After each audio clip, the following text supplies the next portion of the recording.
Assalamualaikum warahmatullahi wabarakatuh. Alhamdulillahi rabbil alamin wa bihi nasta'in wassalatu wassalamu ala khatamil anbiya'i wal mursalin nabiyyina Muhammadin wa ala alihi wa sahbihi ajma'in, amma ba'du. Pada pagi ini kita menyambung bacaan kita dalam kitab Ad-Da' wa Dawa' karangan Al-Imam Ibn Qayyim Al-Jauziyah rahimahullahu ta'ala.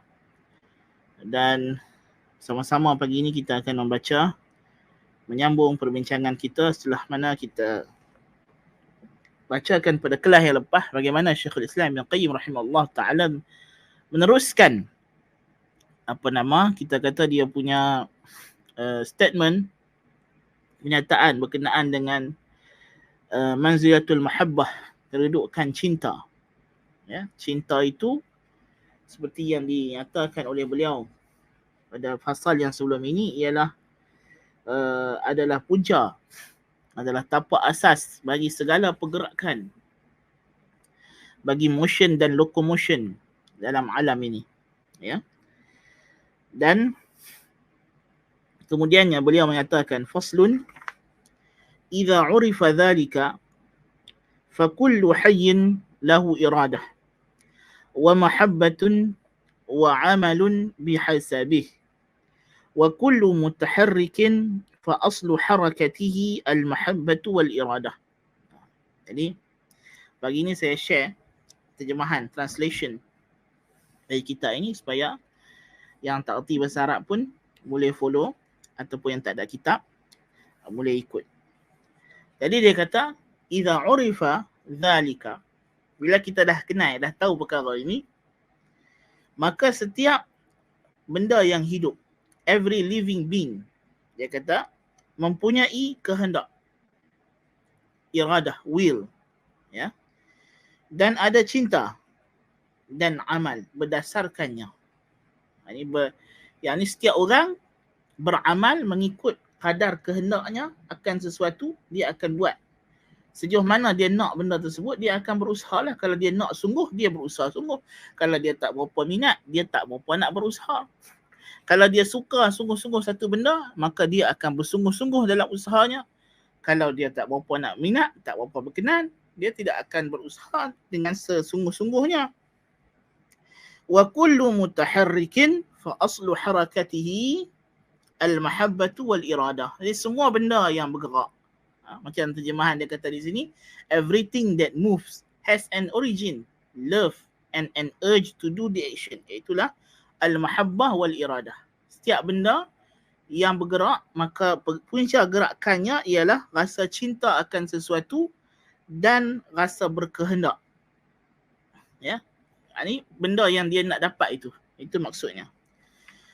ولا صلاح للموجودات إلا بأن تكون حركاتها ومحبتها لفاطرها وبارئها وحده كما لا وجود لها إلا بإبداعه وحده. So dia kata di sini apa? Any living being that exists cannot be upright unless their movement and love, their motion and love is devoted to their creator alone. Just as they would not exist unless he alone created them.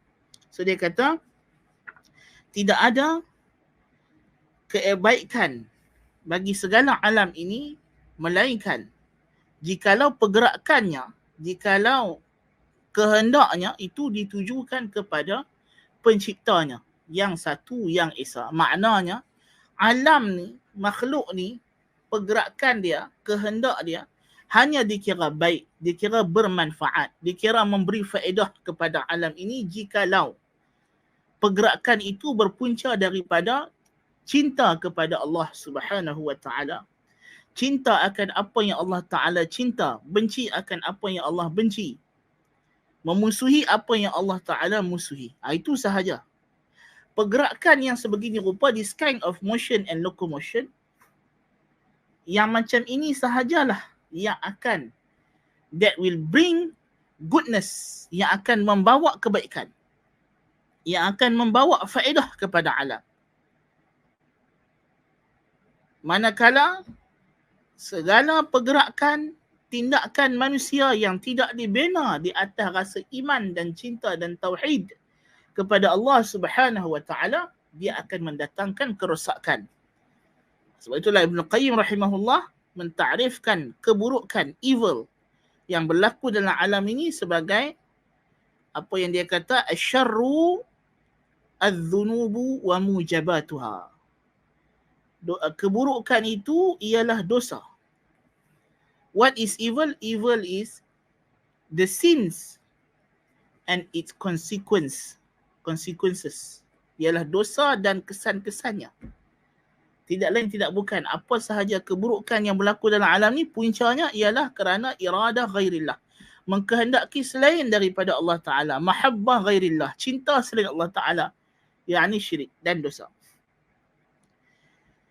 Maka pergerakan dalam alam ini, tindakan kita, perbuatan kita hanya memberi faedah dan manfaat kepada alam, kepada diri kita, kepada sekeliling kita, hanya jikalau pergerakan itu, perbuatan itu, tindakan itu, actions, movement, motion, locomotion, pergerakannya, sumbernya, tapaknya ialah mahabbatullahi wahdah, mencintai Allah semata-mata. Yang ini tauhid. Yang kita dah kata makna mahabbatullahi wahdah, itulah dia makna la ilaha illallah Muhammad Rasulullah. Seperti mana Allah Ta'ala sahajalah yang merupakan pencipta bagi kewujudan ini. Tidak ada yang mencipta alam ini kecuali Allah Subhanahu wa Ta'ala.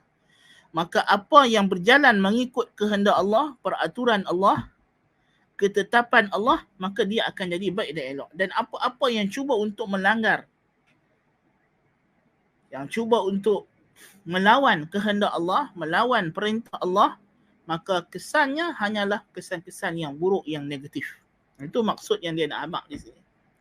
Ya, bila kita dah tahu kata punca pergerakan, the origin of all motions adalah love and will, cinta dan kehendak, maka pergerakan itu yang dikira baik ialah jikalau cinta dan kehendak itu ialah ditujukan kepada Allah Ta'ala semata-mata.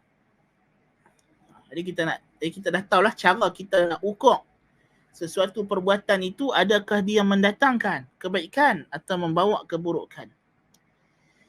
Walihadza qala ta'ala, oleh sebab itu Allah Ta'ala berfirman, it is in this regard Allah Subhanahu wa Ta'ala said, "Law kana fihima alihatun illa Allah lafasadata." Law kana fihima alihatun. Jikalau di dalam alam ini, dalam langit dan bumi ini, ada alihah, al-mahbubah. Al-alihah ay al-mahbubat, yang dicintai secara ibadah selain Allah, ya, tentulah akan musnah kedua-duanya. Langit dan bumi ini akan musnah. Tuhan kata kalaulah benar dalam alam ini ada sembahan yang hak.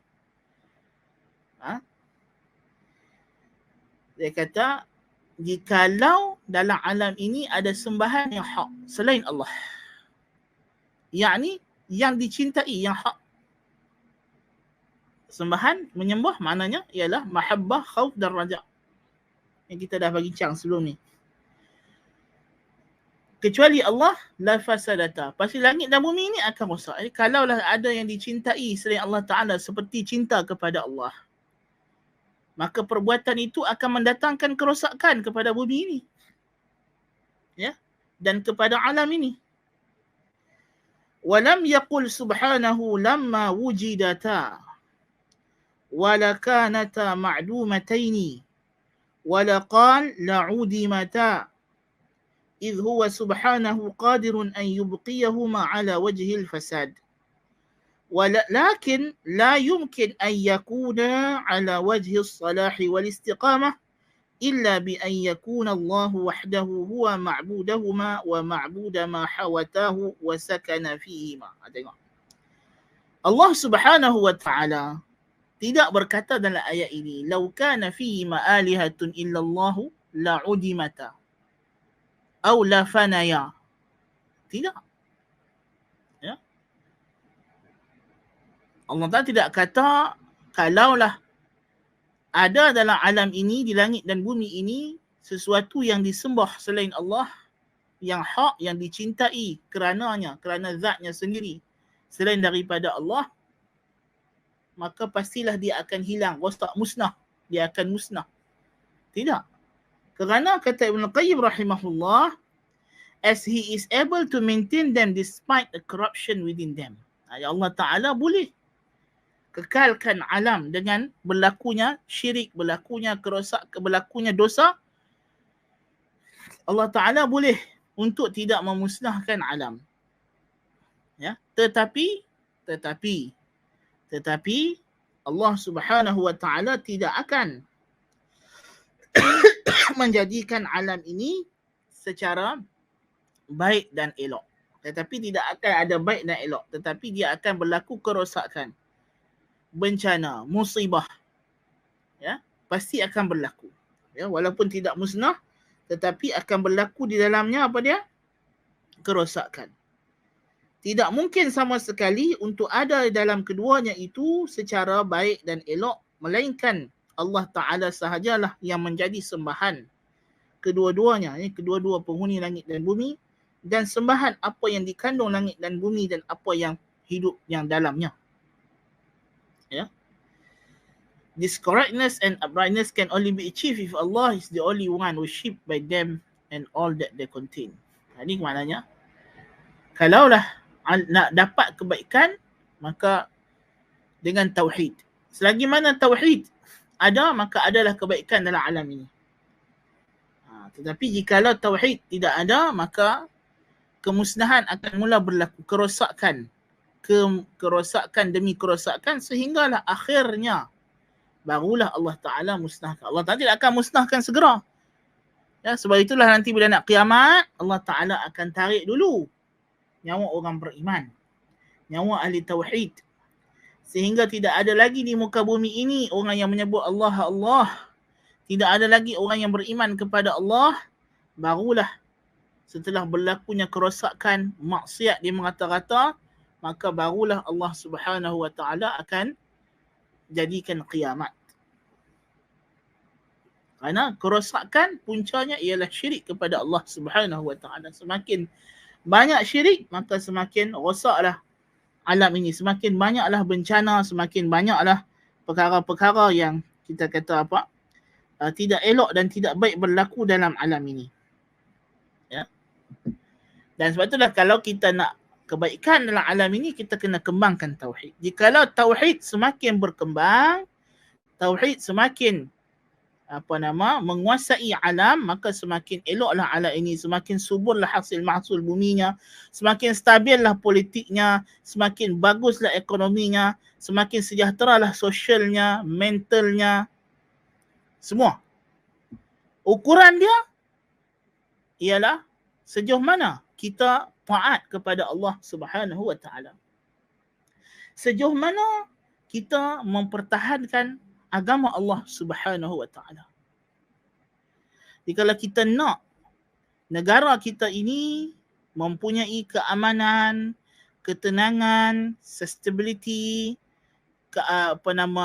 keutuhan, kejituan, maka kita kena mempertahankan tauhid. Dan kita kena meminimumkan kesyirikan dan maksiat. Ini penting. Ya, kita kena bersama dalam segala perjuangan umat Islam untuk menegakkan tauhid di muka bumi Allah Subhanahu wa Ta'ala. Ya, kita tidak boleh menjadi penentang.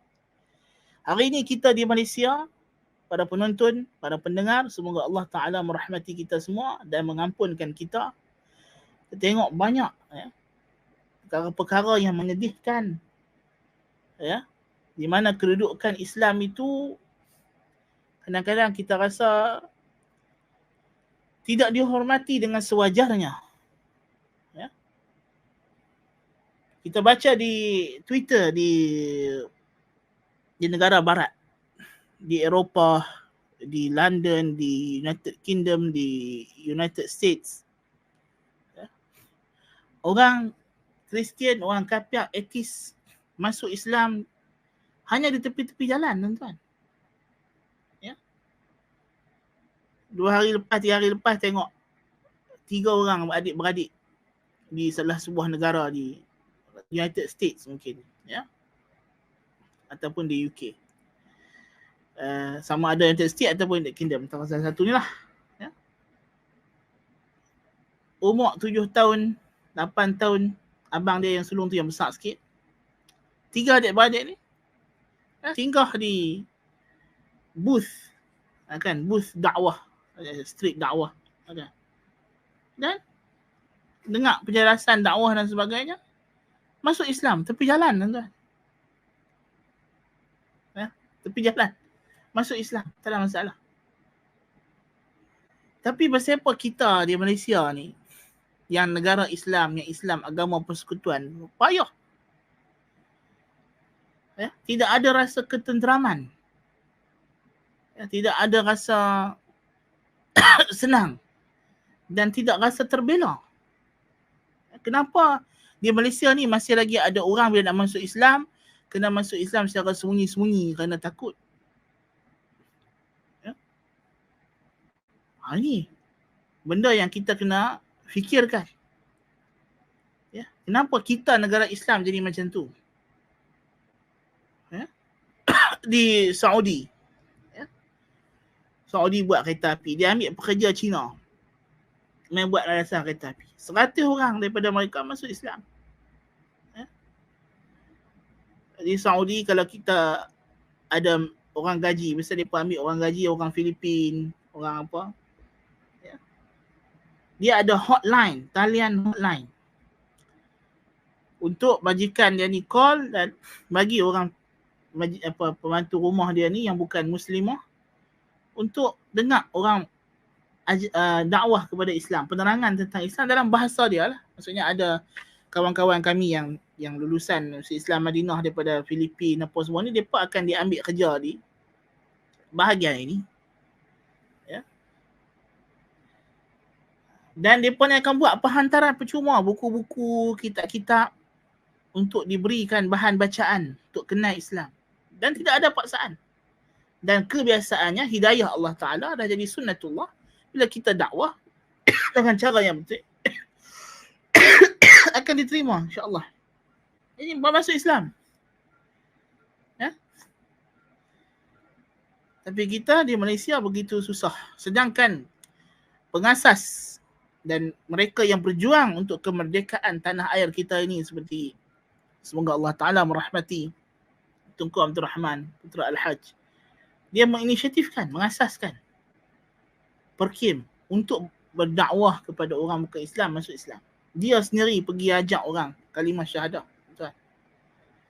Dia sendiri pergi mengislamkan orang asli apa semua. Ya. Menyebarkan tauhid. Ya. Menyebarkan Islam. Ya. Jadi kita yang tak mampu, kita kena bersama dengan saudara-saudara kita yang memperjuangkan tauhid di muka bumi untuk pertahankan identiti negara kita, bukannya benda lain. Islam ini adalah identiti negara kita. Macam mana dalam kad pengenalan kita tertulis warga negara Islam, macam itulah kad pengenalan Malaysia ini tertulis dalamnya negara Islam. Ya? Itu adalah benda yang tercatat dalam identiti negara Malaysia ini. Jadi kita kena pertahankan identiti negara. Kita kena pertahankan asas-asas negara. Ya. 3 rukun asasi perlembagaan. Ya, mempertahankan Islam, raja-raja dan Melayu, Bumi Putera. Ya. Jadi Islam itu mesti, dia adalah tulang belakang, dia adalah ruh bagi negara ini. Kalau kita tak pertahankan ruh negara kita akan mati. Ya. Jadi ini perkara yang kita kena sedar hakikatnya kita dalam, dan dah menjadi sunnatullah. Kata Ibn Qayyim dalam Nuniyah, al-haqqu mansurun mumtahanun. Kebenaran itu menang tetapi dia diuji. Dia tak datang menang macam tu sahaja. Kemenangannya datang dengan pancaroba, dengan turbulence. Ini kita kena faham. Kita jangan rasa bila Islam ni agama yang hak, agama yang benar, maka Allah Ta'ala akan bagi kemenangan tanpa sebarang onak dan duri. Tidak. Sunnatullah. Dia nak uji kita. Ya. Kerana kita dicipta oleh Allah Ta'ala, laqad khalaqnal insana fi kabad. Kami telah ciptakan manusia itu berselubung di dalam susah payah. Inna khalaqnal insana min nutfatin amsyajin nabtalih. Kami ciptakan manusia daripada air benih yang bercampur lelaki dan perempuan untuk kami uji.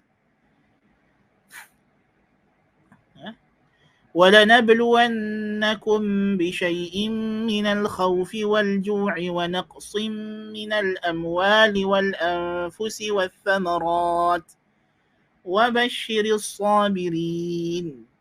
Pasti Tuhan akan uji dengan ketakutan, kelaparan, kekurangan harta benda dan nyawa. Ya, mesti diuji. Untuk apa? Untuk memberikan khabar gembira kepada orang yang sabar. Jadi mesti.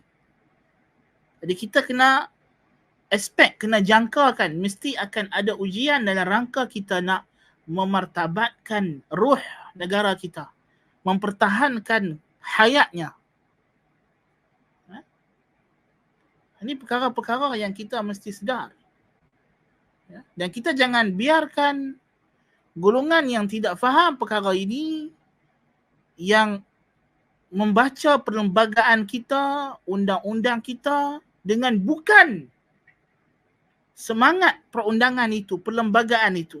Mereka hanya ambil bulat-bulat apa yang mereka belajar daripada orang kafir tanpa mereka memahami apa di sebalik semangat perundangan dan perlembagaan itu. Kita buat perlembagaan kita untuk memerdekakan negara kita. Bukan untuk kita menghambakan secara otonomi kepada kuasa barat. Perlembagaan kita perlembagaan merdeka. Kita bukan wilayah otonomi bagi United Kingdom. Kita kena ingat, kita adalah wilayah yang merdeka. Ini ada golongan seolah-olah nak jadikan Malaysia ni macam hanyalah satu wilayah otonomi. Ya. Kita ada raja yang berdaulat. Raja kita yang di-Pertuan Agong, Raja-Raja Melayu adalah raja yang memang duduk memerintah negara ini di singgahsana mereka. Bukan Governor General yang mewakili mana-mana raja asing atau negara asing. Jadi kenapa kita nak kena baca perlembagaan kita, undang-undang kita dengan fahaman barat? Tidak betul. Ya. Kita adalah negara yang merdeka, yang bebas, berdikari.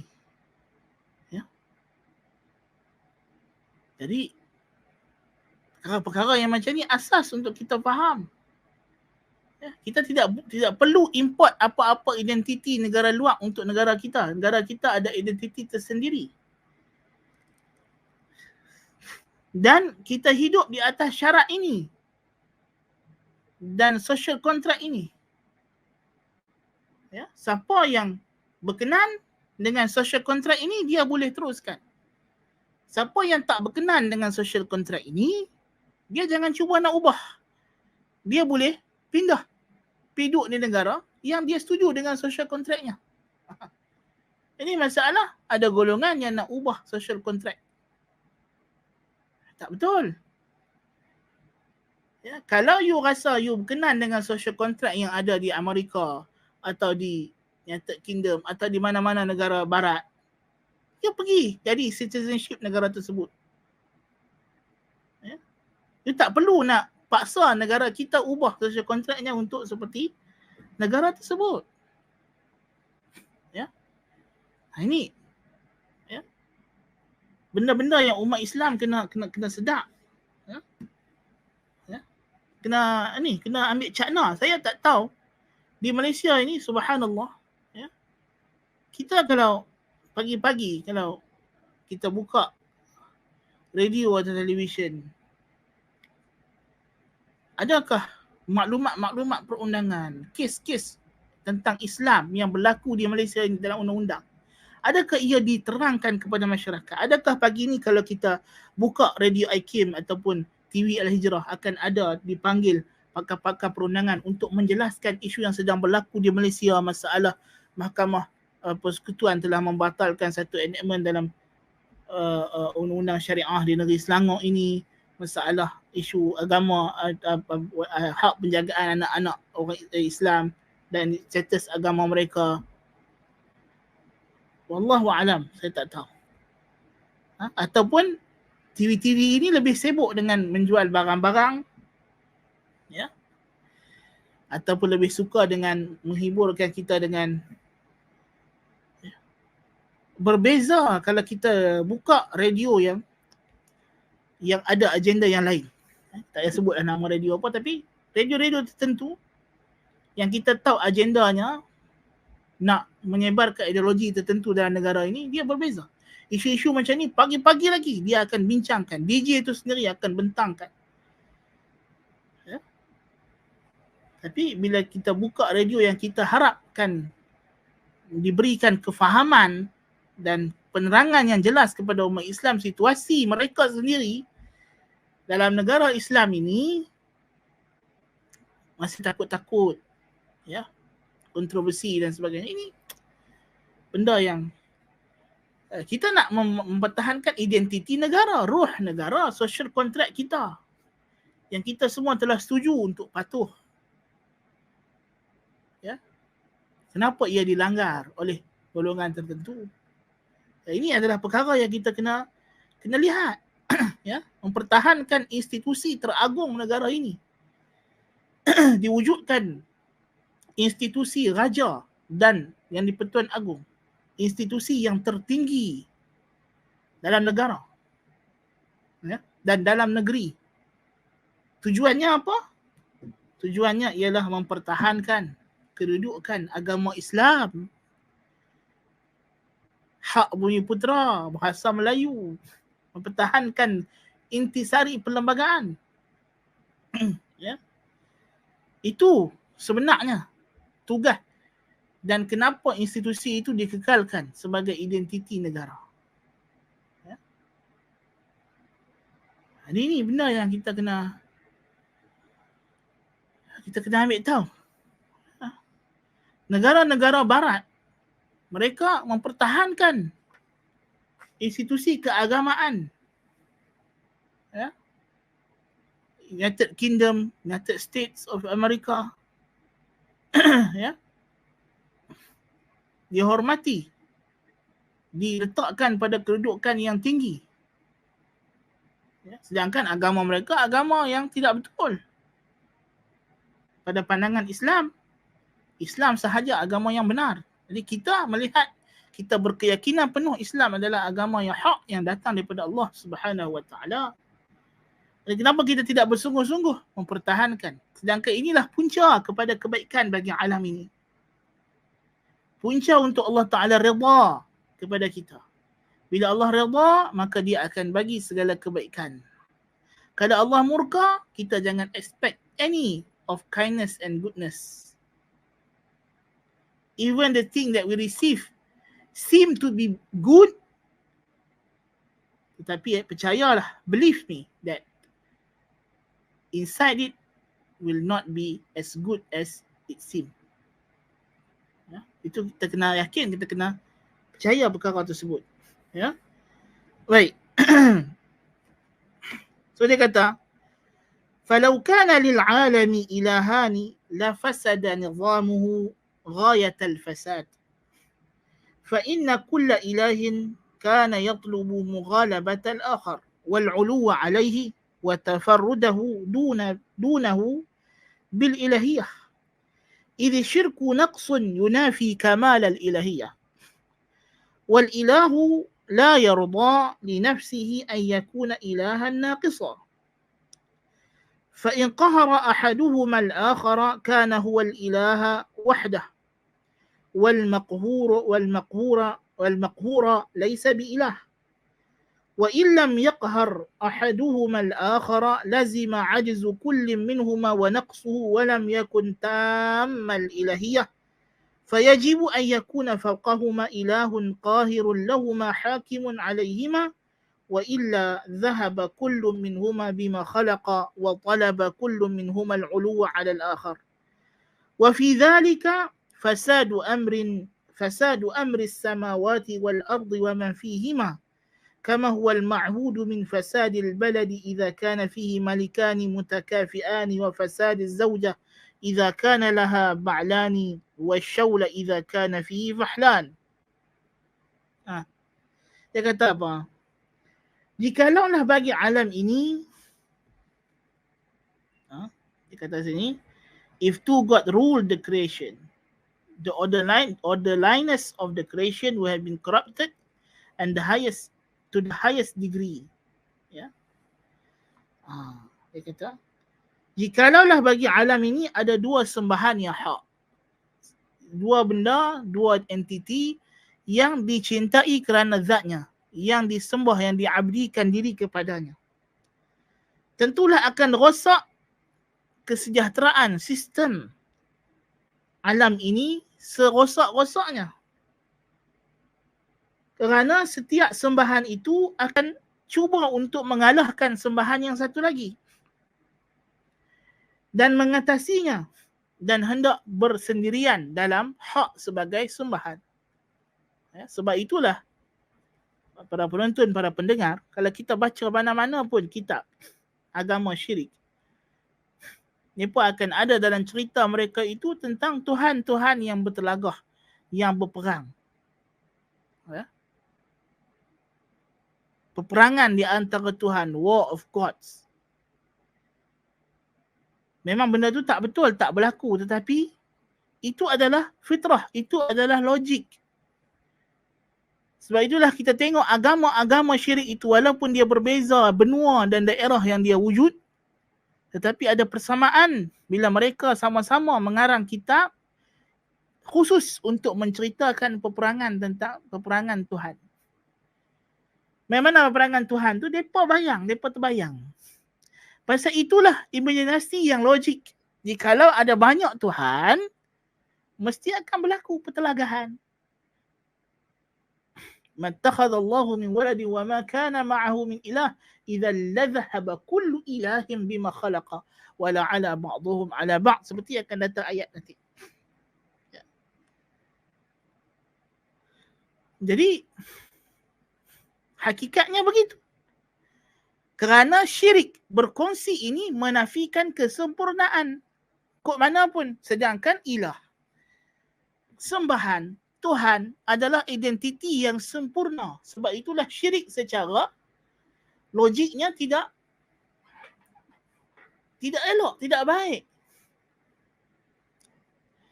Macam yang pernah kita dah belajar sebelum ini, hakikatnya untuk establish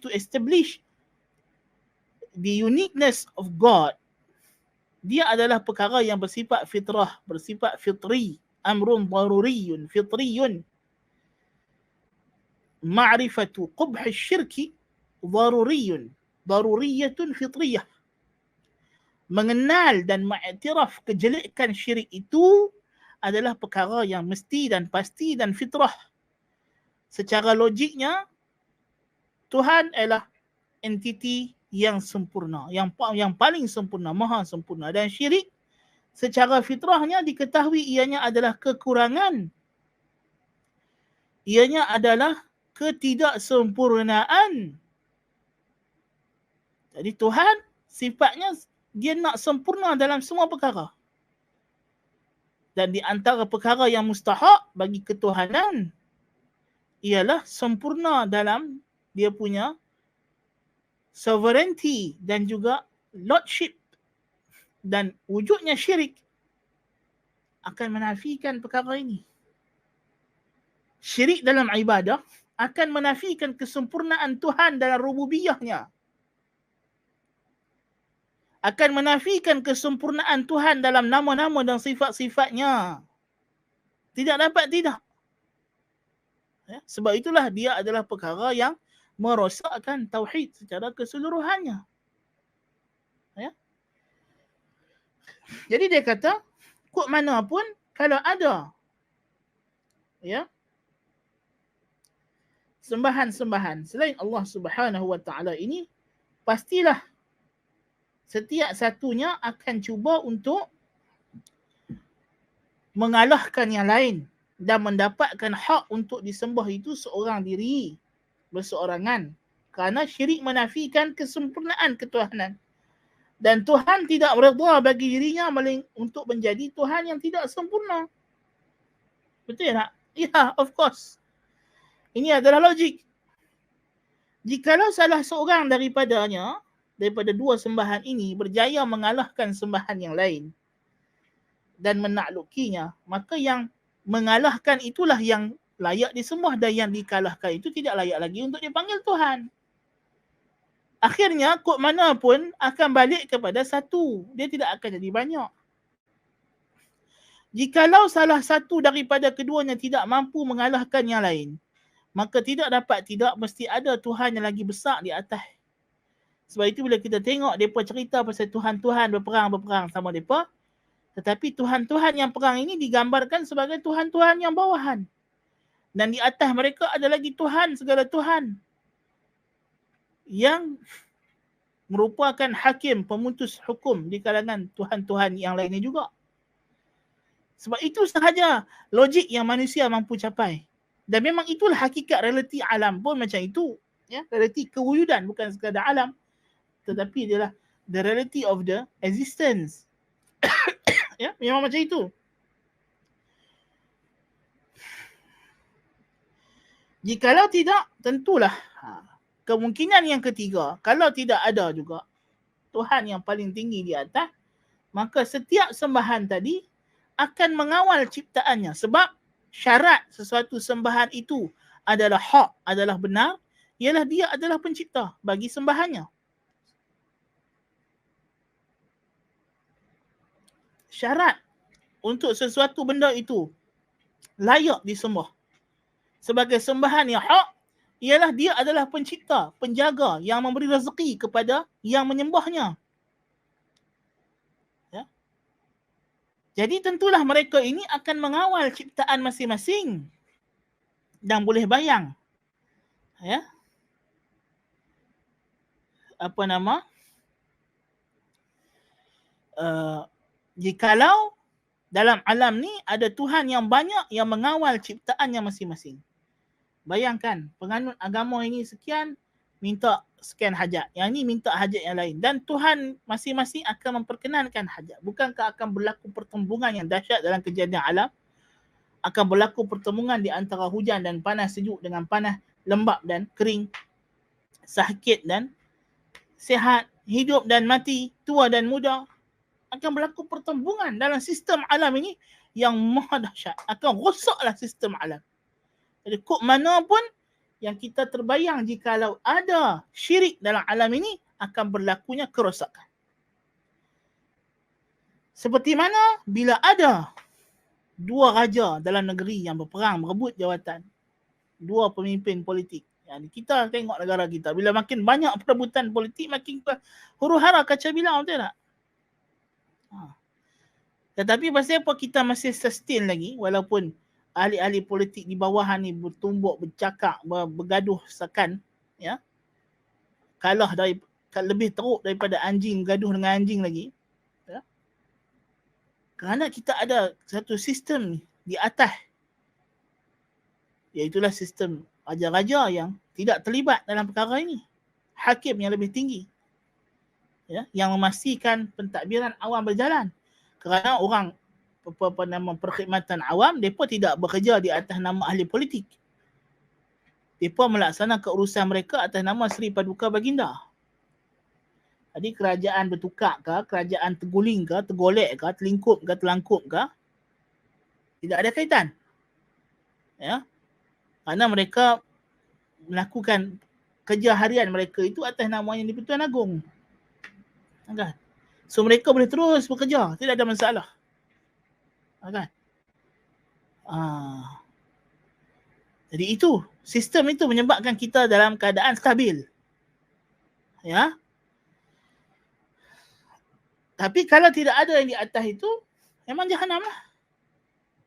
Memang akan rosak lah. Ya. Jadi kalau alam ini tidak ada Tuhan yang Esa, yang menguasai segala-galanya, tentulah akan berlaku kepincangan sistem alam yang sangat dahsyat. Matahari dengan bulan akan berlanggak.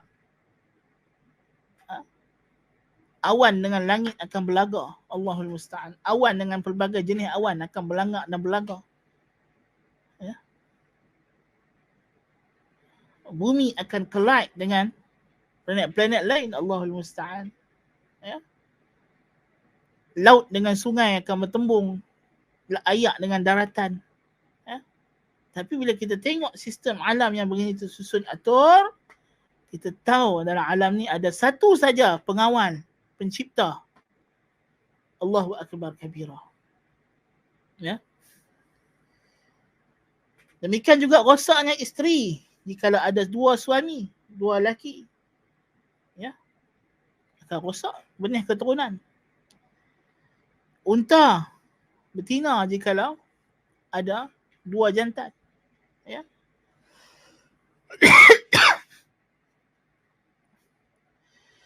وأصل فساد العالم إنما هو من اختلاف الملوك والخلفاء ولهذا لم يطمع أعداء الإسلام فيه في زمن من الأزمنة إلا في زمن تعدد ملوك المسلمين واختلافهم وانفراد كل منهم ببلاد وطلب بعضهم العلو على بعض. Dan asal kerosakan yang berlaku dalam alam ni pula kita tengok ketidakstabilan, kekucar-kaciran semuanya. Apa dia kata? The origin of creation in this universe is due to the differing among tyrannical kings and rulers. Ya, perpecahan, pergaduhan dalam sesama pemimpin. Oleh sebab itulah, thus the enemies of Islam would not dare to seek to ruin Islam in any era other than the eras wherein the Muslim rulers became numerous during their differences and conflict, when each of them sought independence and supremacy of each other in their own lands. Tengok. Dan inilah yang berlaku di negara kita hari ini. Ya? Suasana yang sedikit tidak stabil dalam politik membawa kepada suara-suara yang selama ini terpendam, yang selama ini terkunci mulutnya akan terbuka.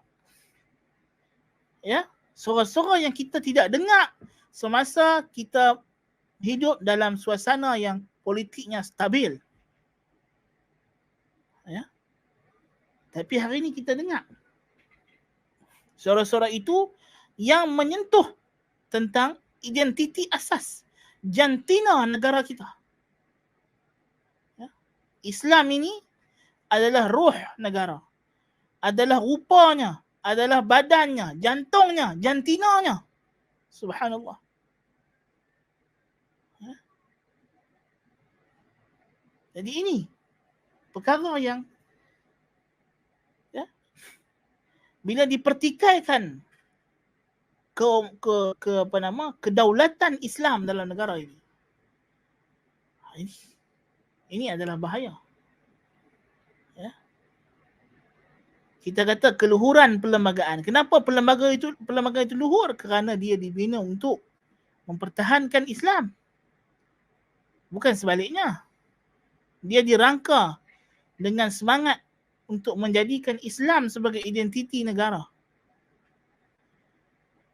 Islam berdiri tidak boleh sama tinggi dengan agama lain. Bila duduk tidak boleh sama rendah seperti yang telah diungkapkan. Tafsiran Islam sebagai agama persekutuan itu oleh Sultan Perak satu ketika dahulu. Bahawa maknanya, maksud dia apa? Islam kalau berdiri tak boleh sama tinggi dengan agama lain. Dia kena tinggi lagi. Kalau duduk tak boleh sama rendah. Itu maksudnya. Ya. Kerana keadilan bukan semestinya sama. Keadilan ialah memberikan setiap yang berhak akan haknya. Dan Islam ada hak yang lebih daripada yang lain, yang mesti diberikan. yang mesti diutamakan. Ini perkara yang saya tengok Ibn Qayyim kata, kita tengok umat Islam sendiri, bila musuh-musuh Islam mula berani nak datang menakluk negara mereka, datangnya tentera salib, datangnya tentera Mughul. Bila berlaku benda ni? Bila umat Islam saling bercakaran, saling berperang sesama sendiri. Bila tidak ada lagi pemerintahan di bawah satu pemerintah. Inilah punca. Inilah yang menyebabkan musuh-musuh Islam berani untuk menyuarakan ataupun memperdengarkan kepada kita suara-suara sumbang mereka. Inilah. Nanti kita kena hati-hati. Para penonton, para pendengar. Kita berbicara tentang negara kita yang kita cintai, yang kita sayang ini, sistem negara ini. Kita jangan ingat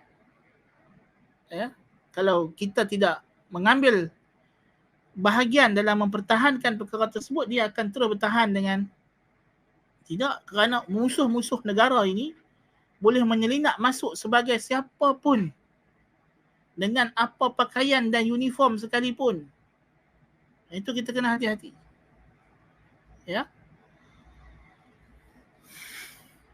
فصلاح السماوات والأرض واستقامتهما وانتظام أمر المخلوقات على أتم نظام من أظهر الأدلة على أنه لا إله إلا الله وحده لا شريك له له الملك وله الحمد وهو على كل شيء قدير.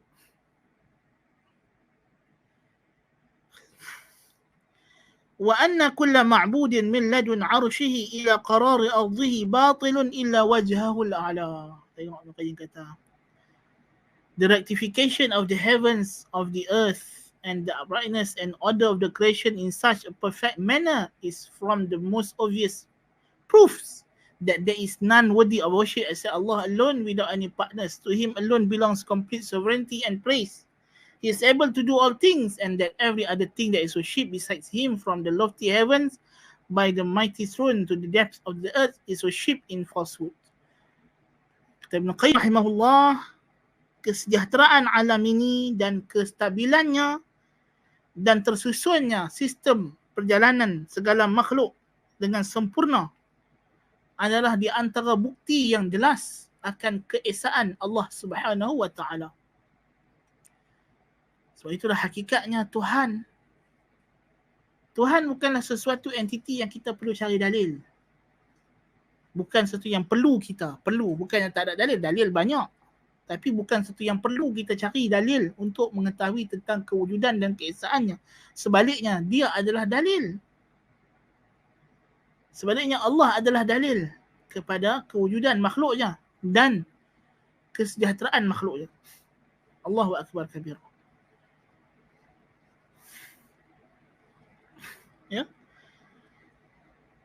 Perjalanan alam yang sejahtera ini, dalam keadaan alam ini penuh dengan perkara-perkara yang berlawanan, tuan-tuan dan puan-puan, para pendengar, para penonton.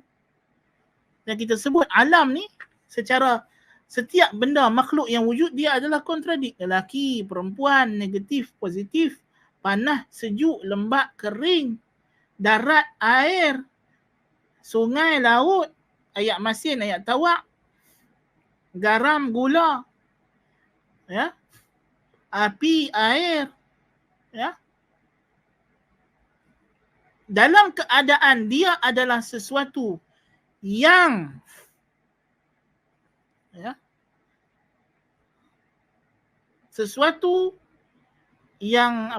berlawanan, bercanggah pada dirinya sendiri, tetapi dia boleh hidup harmoni, bekerja sama, bantu membantu, perlu memerlukan. Kita tengok lembu dengan rumput.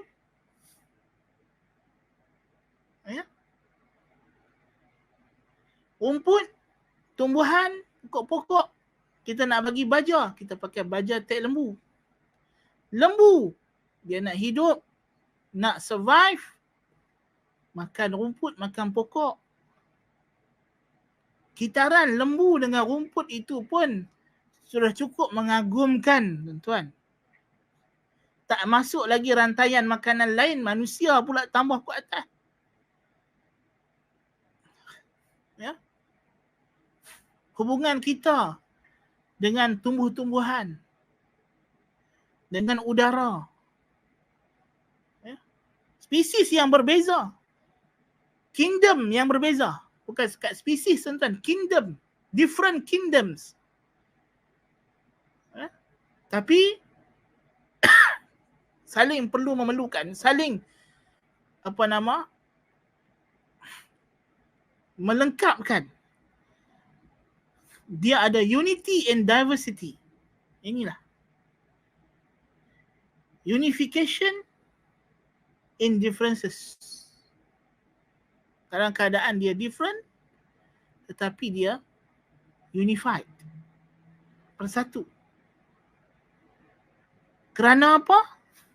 Kerana dia balik kepada pencipta, penjaga yang satu. Ini penting. Dan kita tengok ada kesamaan di antara makhluk-makhluk dalam alam ini.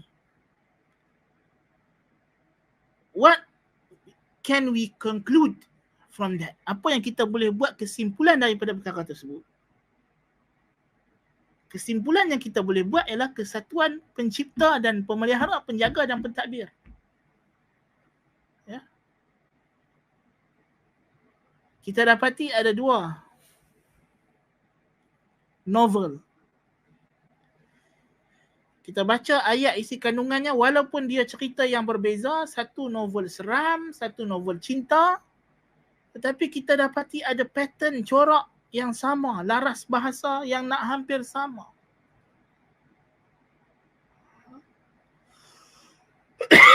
Nama watak yang mungkin sama. Apa yang kita dapat? Penulisnya sama.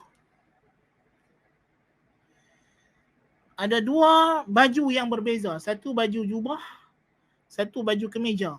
Tapi kita tengok cap di belakang dia sama. Nama syarikat tailor yang sama. Kesimpulan dia, the same tailor.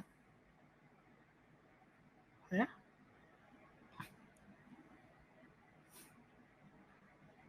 Jadi apa kesimpulan yang kita boleh buat daripada keseragaman dalam alam ini, daripada kepelbagaian yang ada?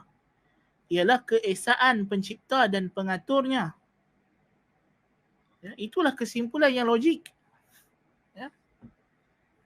Adapun orang yang tidak percaya Tuhan, maka mereka akan buat kesimpulan lain. Kesimpulan mereka ialah ancient common ancestors. Dia kata. Sebab kita datang daripada moyang yang sama, berkembang, berevolusi.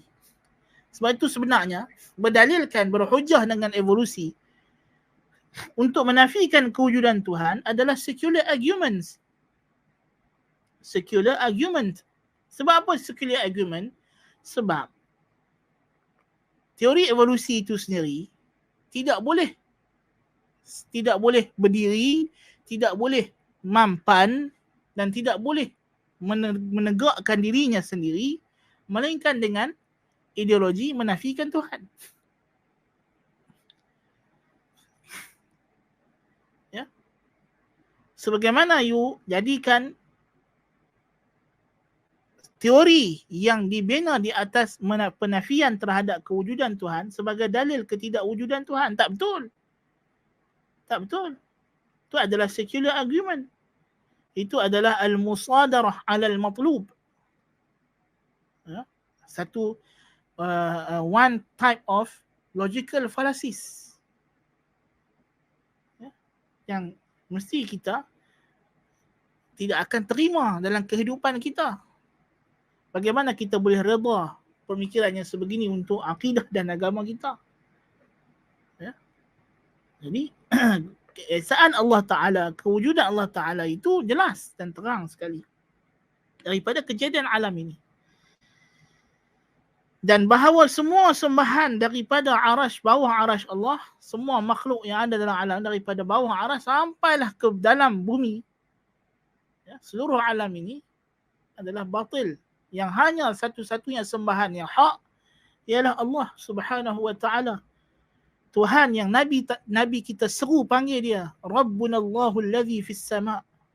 Tuhan kami, our Lord in the heaven.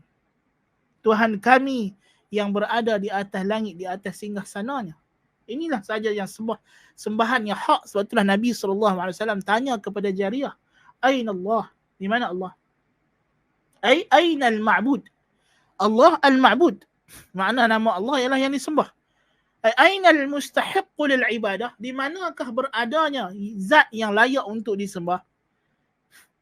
Bila Jariyah tu jawab fis sama', maka dia telah mengesahkan Allah dalam ibadah.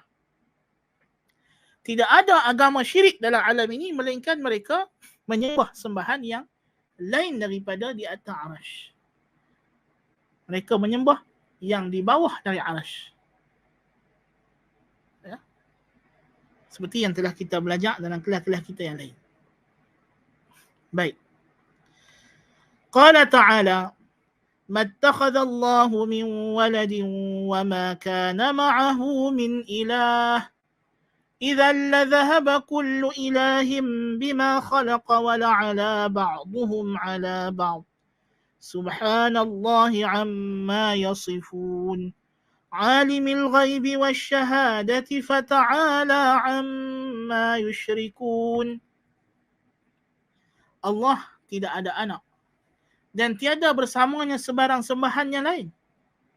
Kerana jikalau ada perkara tersebut, tentulah setiap sembahan itu akan cuba mengawal apa yang dia cipta dan saling akan bertelagah sesama mereka. Maha suci Allah daripada apa yang mereka sifatkan. Dia jualah yang maha mengetahui segala yang ghaib dan yang nampak, yang tampak. Maha tinggi dia daripada segala apa yang mereka sekutukan. Wa qala ta'ala, أم اتخذوا آلهة من الأرض هم ينشرون لو كان فيهما آلهة إلا الله لفسدتا فسبحان الله رب العرش عما يصفون لا يسأل عما يفعل وهم يسألون. Apakah mereka mengambil sembahan-sembahan daripada bumi yang mereka akan dibangkitkan daripada, yang mereka akan from the earth who resurrect, yang mana akan menghidupkan mereka daripada bumi. Ini adakah sembahan-sembahan mereka itu, ya, mereka ambil daripada bumi, mereka ambil sembahan di bawah ini, yang mana bumi inilah yang mana sembahan itu boleh menghidupkan mereka. Adakah sembahan tersebut boleh menghidupkan mereka daripada bumi?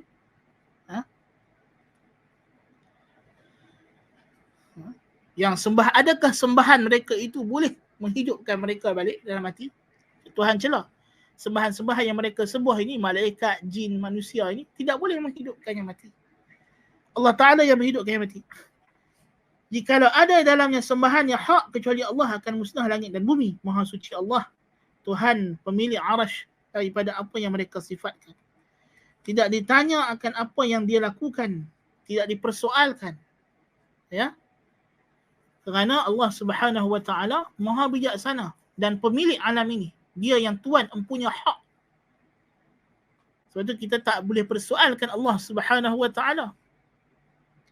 Sebaliknya mereka lah yang akan ditanya, yang dipersoalkan. Ya. Wa qala ta'ala, قل لو كان معه آلهة كما يقولون إذا لابتغوا إلى ذي العرش سبيلا. Katakanlah wahai Muhammad sallallahu alaihi wasallam, jikalaulah bersamanya Allah Taala itu sembahan-sembahan yang lain seperti yang kamu dakwa, tentulah sembahan-sembahan itu akan mencari kepada pemilik arasy itu jalan untuk mereka pergi kepadanya. Dan tafsiran ayat ini macam kata Ibn Qayyim, faqila al-ma'na labtaghaw as-sabila ilayhi bil mughalabati wal qahri kama yaf'alu al-muluk ba'dhum ma'a ba'd wa yadullu alayhi qawlu fil ayati al-ukhra wa la'ala ba'dhum 'ala ba'd. Pendapat yang pertama tafsir ayat ini, yakni mereka saling akan cuba untuk menjatuhkan Allah Subhanahu wa taala. Kalau ada sembahan yang lain, tentulah mereka dah pakat main nak rebut singgah sana, takhta, arash. Tapi tidak berlaku kejadian seperti itu. Qala Syekhuna, berkata guru kami, yakni Syekhul Islam Ibn Taimiyah rahimahullahu taala, والصحيح أن المعنى لابتغوا إليه سبيلا بالتقرب إليه وطاعته فكيف تعبدونهم من دونه وهم لو كانوا آلهة كما تقولون لكانوا عبيدا له. Dan maksud yang lebih tepat bagi ayat ini adalah jikalaulah mereka itu sembahan yang hak, sembahan yang ada, kalau betul mereka ada pun, mereka akan menyembah. Mereka akan mencari kedudukan yang dekat kepada Allah Subhanahu wa taala. Ini sembahan yang kamu sembah itu sendiri adalah hamba Allah. Mereka juga nak mencari redha Allah. Macam mana kamu pergi cari redha mereka? Macam mana kamu memperhambakan diri kepada hamba Allah? Patutnya kamu menghambakan diri kepada Allah. Qal wa yadullu ala hadha wujuh. Dan dalilnya beberapa dalil daripada ayat Quran juga. Kalau ayat yang pertama, tafsiran yang pertama tadi berhujah dengan ayat sebelumnya, wala ala ba'duhum ala ba'd. Tapi di antara yang menyokong makna yang kedua ini bagi ayat surah Al-Isra ayat 42 ialah minha qawluhu ta'ala ulaika alladhina yad'una yabtaghuna ila rabbihimul wasilata ayyuhum aqrabu wa yarjuna rahmatahu wa yakhafuna 'adzabah inna 'adzaba rabbika kana mahdhura. Ini ayat yang kita dah belajar dalam kitab tauhid dulu, ya. Mereka yang kamu sembah itu sendiri mengharapkan kepada Tuhan mereka kedudukan yang dekat, berlumba-lumba untuk menjadi orang yang paling dekat dan mengharapkan rahmat Allah dan takut azab Allah. Yang ini sembahan yang kamu sembah.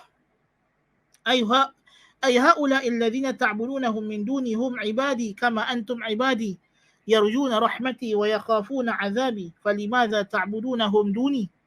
Sembahan yang kamu sembah ini sendiri adalah hamba-hambaku yang mereka juga harapkan kepadaku dan takut akan azabku. Kenapa kamu pergi sembah mereka? Athani annahu subhanahu lam yaqul labtaghaw alayhi sabila bal qal labtaghaw ilayhi sabila. Ayat dalam surah Al-Isra beza dengan ayat yang sebelum kita baca wala ala ba'duhum ala ba'd. Kerana ayat ini Tuhan kata labtaghaw ilayhi. Mereka akan mencari kepadanya, bukan ke atasnya. Jalan. Yang ini mencari jalan untuk hampir kepadanya. وَهَذَا اللَّفْظُ إِنَّمَا يُسْتَعْمَلُ فِي التَّقَرُّبِ كَقَوْلِهِ تَعَالَى اتَّقُوا اللَّهَ وَابْتَغُوا إِلَيْهِ الْوَسِيلَةِ. Dan ayat seperti ini, this kind of tenses yang macam ini, yang menggunakan ilaihi sabila, ibtagha ilaihi, ibtaghaw ilaihi, Allah gunakan untuk merujuk kepada mencari kedudukan yang dekat kepada Allah seperti firman Allah Ta'ala, ittaqullah, bertakwalah kamu kepada Allah, wabtaghu ilaihil wasilah, dan carilah kepada Allah itu jalan yang mendekatkan kamu kepadanya. Wa amma fil mughalabati fa innama yusta'malu bi'ala. Adapun dalam konteks mengalahkan atau melawan digunakan kata huruf penyambung, huruf jar ala di atas. Kaqaulihi ta'ala fa in ata'nakum fala tabghu 'alayhinna sabila. Jikalau isteri-isteri kamu telah taat kepada kamu, janganlah kamu melampaui batas ke atas mereka dengan buat zalim. Jadi ada beza ibtagha ila dengan ibtagha ala. Jadi ayat surah Isra ni Tuhan guna ibtagha ila. Dia punya conjunction dia ialah ila. Bukan kata kata penyambung dia, kata sendi dia ialah ila, bukannya ala. So tidak sesuai kita tafsirkan dia dengan makna mengalahkan atau merebut atau berlawan. Sebaliknya maknanya ialah mencari kedudukan yang dekat. Ya. Al-thalith annahum lam yaqulu inna alihatahum tughalibuhu wa tatlubu al-'uluwa 'alayh. Yang ketiga, orang musyrikin Mekah secara khususnya tidak pernah, bahkan orang musyrikin yang lain pun tidak pernah mendakwa Tuhan-Tuhan mereka itu hendak mencabar Tuhan yang paling tinggi. Yang dihikayatkan dalam kitab-kitab mereka ialah Tuhan-Tuhan yang bawah ni berperang sama sendiri. Kerana mencari kedudukan siapa yang nak jadi lebih dekat dengan Tuhan yang paling atas. Itu ada. wa huwa subhanahu qad qala qul law kana ma'ahu alihatun kama yaqulun. Katakanlah olehmu jikalau bersama dengan Allah itu sembahan-sembahan seperti yang kamu orang musyrikin Mekah kata. Wa hum innama kana yaqulun inna alihatahum tabtaghi at-taqarruba ilayhi wa tuqarribuhum zulfa ilayhi. Dan dakwaan orang musyrikin berkenaan sembahan-sembahan mereka apa? Mereka bukan mendakwa sembahan mereka itu hendak mengalahkan Allah, tetapi saling berlumba-lumba untuk menjadi yang paling dekat dengan Allah. Lalu sembahan-sembahan itu bila disembah akan mendekatkan mereka kepada Allah. Itu maksud yang orang musyrikin faham. Faqala law kana al-amru kama taquluna lakanat tilka al-alihatu 'abidan lah falimadha ta'buduna 'abidahu min dunih. Jadi Allah Taala balas balik. Allah Taala kata, kalau begitu yang kamu dakwa bahawa sembahan yang kamu sembah ini adalah hamba-hamba Allah yang dekat dengan Allah, maka bila kamu dekat dengan dia, kamu akan dekat dengan Allah. Maknanya mereka itu adalah hamba Allah. Jadi kenapa kamu sembah hamba? Kenapa kamu tak sembah Tuhan? Itu tak logik. Kita sepatutnya menyembah Tuhan, bukannya menyembah hamba. Tak? Ada tidak logik kita memperhambakan diri? Bolehkah kita kata saya adalah rakyat kepada Perdana Menteri? Benar orang kata gitu? Tak boleh. Kita adalah rakyat kepada raja. Kita tak kata kita rakyat kepada Perdana Menteri atau rakyat kepada Ketua Setiausaha Negara atau rakyat kepada Hakim Negara. Kerana mereka ini juga rakyat kepada raja, Perdana Menteri, menteri-menteri, hakim-hakim, ya, semua ini rakyat. Bila sebut rakyat jelata, tenang belakang mereka ni. Kan? Kerana mereka juga rakyat. Rakyat istilah yang merujuk kepada yang subordinate kepada raja. Kan? Jadi logiknya, kenapa kita pergi memperhambakan diri kita kepada hamba Tuhan? Sepatutnya kita memperhambakan diri kita kepada Tuhan. Tuhan yang menjaga kita, yang mencipta kita, yang beri kita makan, minum, pakaian, rezeki, udara untuk bernafas dan seterusnya. Maka sebab itulah kita kata apa? Syirik ini benda yang tidak logik. Ya, tidak masuk akal. Berlawanan dengan kesejahteraan akal yang sejahtera. Berlawanan dengan kesejahteraan akal yang waras. Ya. Jadi inilah poin dia dalam fasal ini, ialah apa yang Ibn Qayyim nak sampaikan kepada kita ialah Allah Subhanahu wa taala adalah satu-satunya al-matlub al-mahbub, yang dicari, yang dituntut redanya, yang dikejar cintanya. Dan setiap amalan yang dibina di atas perkara tersebut akan membawa kebaikan. Selain daripada itu akan membawa kepada kemusnahan dan kerosakan. Ya.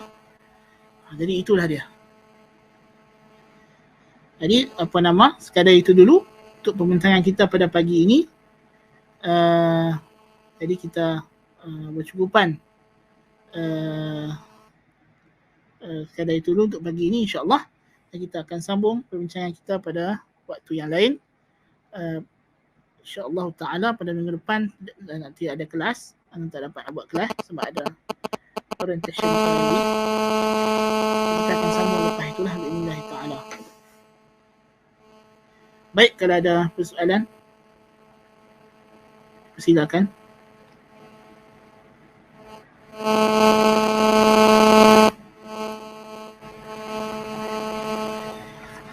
Sekejap anda kena jawab satu panggilan.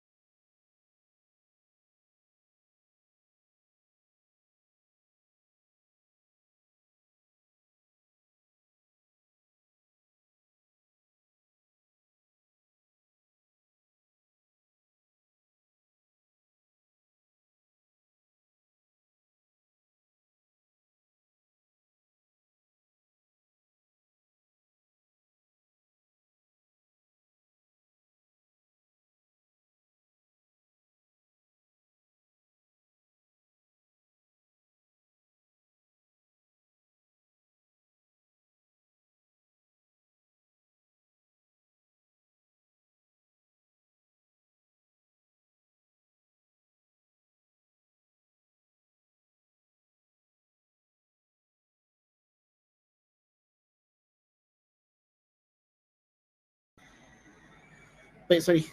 Korea yang tak faham. Soalan, dia kata relevan dengan kita buat street dakwah. Street dakwah memang dibuat di Malaysia, Alhamdulillah. Alhamdulillah. Relevan tak relevan tu kita lah. Kita lah yang nak merelevankan ataupun tidak. Kan? Kita kata kita yang bagaimana kita umat Islam di negara ini nak mencorakkan ataupun nak memartabatkan Islam macam mana? Itu maksud. Ya, bukankah sebelum ni pun nenek moyang kita, Perdana Menteri kita sendiri dulu yang pertama masuk hutan-hutan pergi Islamkan, ya, orang. Bukankah itu street dakwah? Kan? Cuma dalam makin lama kita makin lalai dan leka. Ada? Itulah. Wallahu a'lam. Assalamualaikum. Tak faham apa dia social contract yang apa lagi nak pertahankannya. Itulah nak kata tadi, kita tidak diberi kesedaran.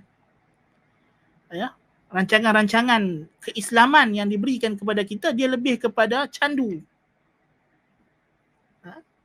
Sebab tu bila kita kata agama ni kadang-kadang boleh jadikan candu, bukan makna agama tu sendiri tak betul. Tapi kadang-kadang agama itu kalau salah guna, ubat batuk. Salah guna jadi dadah yang merosakkan. Walaupun pada asalnya ubat batuk tu ialah untuk menyembuhkan penyakit, untuk merawat, ya. Boleh menjadi sebab untuk Allah Ta'ala sembuhkan penyakit kita.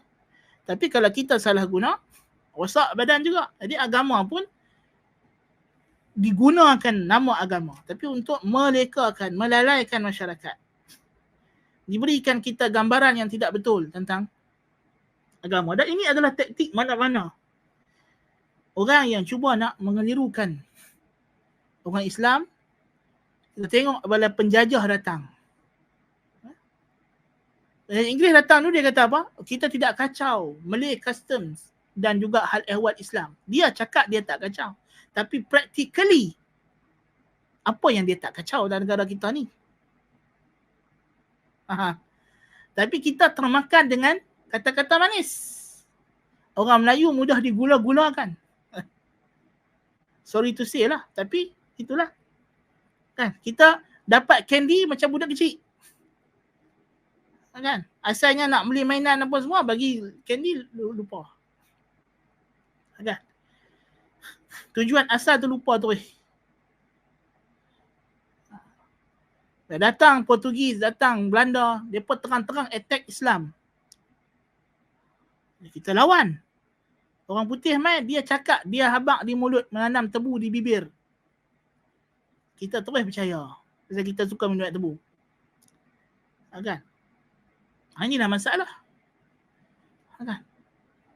Kita tak faham, kita tak belajar, kita tak didedahkan dan diberikan kesedaran. Inilah di antara masalah juga di Malaysia ini.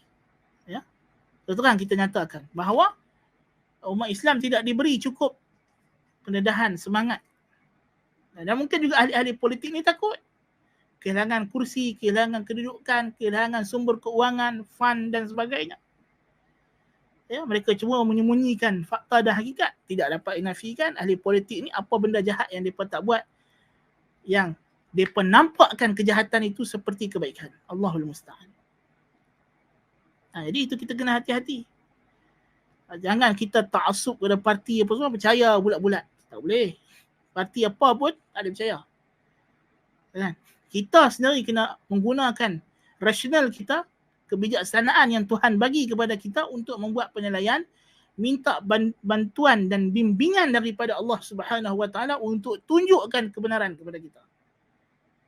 Wallahu taala alam bis-shawab. Macam awak banyak bawa pandangan gini yang lainnya betul. Saya haruskan boleh ke berjalan dengan hikmah. Bukan di Malaysia sahaja, bukan Nusantara sahaja. Ini adalah Nabi SAW telah bagi tahu umat Islam akan pecah 73 golongan. Dan jalannya, caranya telah pun diberitahu Nabi SAW. Kita cuma balik kepada panduan Nabi SAW. Nah.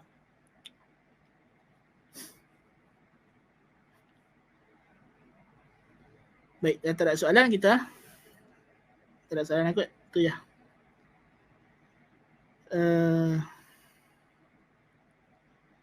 أقول قولي هذا وأستغفر الله العظيم لي ولكم. سبحانك اللهم وبحمدك أشهد أن لا إله إلا أنت أستغفرك وأتوب إليك. صلى الله على نبينا محمد وعلى آله وصحبه وبارك وسلم.